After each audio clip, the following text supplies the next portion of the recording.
So the next part we are going to look at is the shadow file. We are going to look at how we can be able to crack shadow files. And you can see we have a passwd and a shadow file. So when it comes to cracking shadow files using John, you're going to need to have a passwd file and the shadow file. Then you are going to take those two files, then you are going to convert them into a format that John can understand. And then we are going to take that particular result or output that we are going to get, and is the one that will be trying to crack that particular file. So what it does, it takes the hashes inside the shadow file and the usernames, then it converts it into a format that John can be able to read and to understand using a tool called unshadow. Then the hash that will be generated by the unshadow tool is the one that we are going to crack. Let's see if Gemini CLI has a clue about that. So I'm going to ask it. So my prompt was, how can I crack shadow file hashes? And we are waiting to see what we get.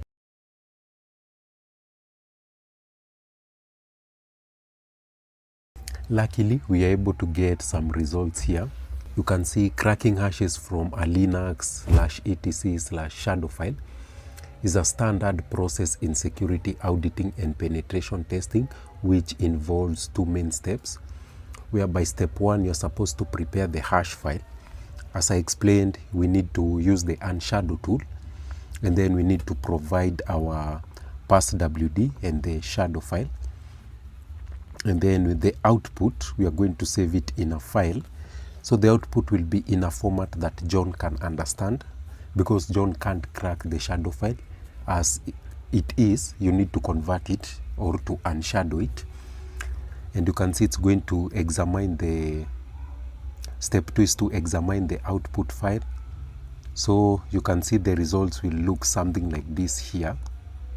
It has generated for us how the results are going to look like, and then it has given us some clue of the different hash algorithms that might be used to generate those hashes. So for the shadow file hashes, they are usually salted, and you can see we have some salting and some encryption algorithms that can be used. So if it's $1, it's MD5. If it's $5, it's a SHA-256 script, MD5 script, SHA-256 script.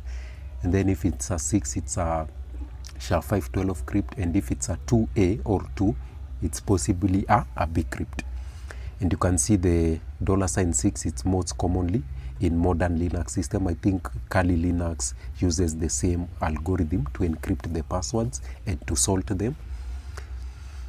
And then step 2, we are going to crack it, and it has provided us with a tool that we can use. And then here are what we are supposed to do. So basically, let's do that and see what we get.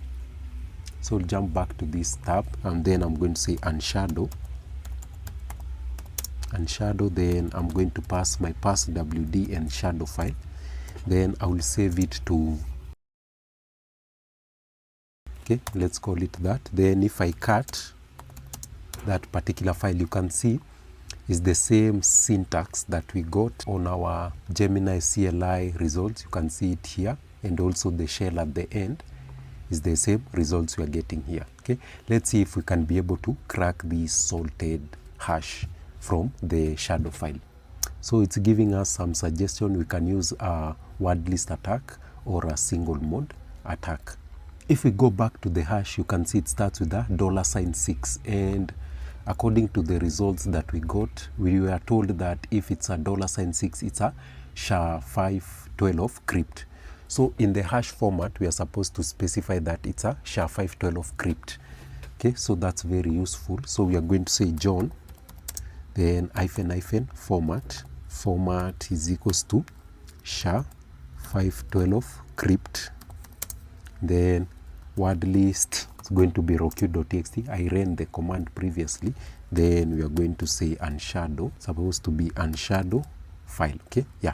So that's the syntax for cracking that particular hash. And with that, you can see we have been able to to obtain the password from that particular hash.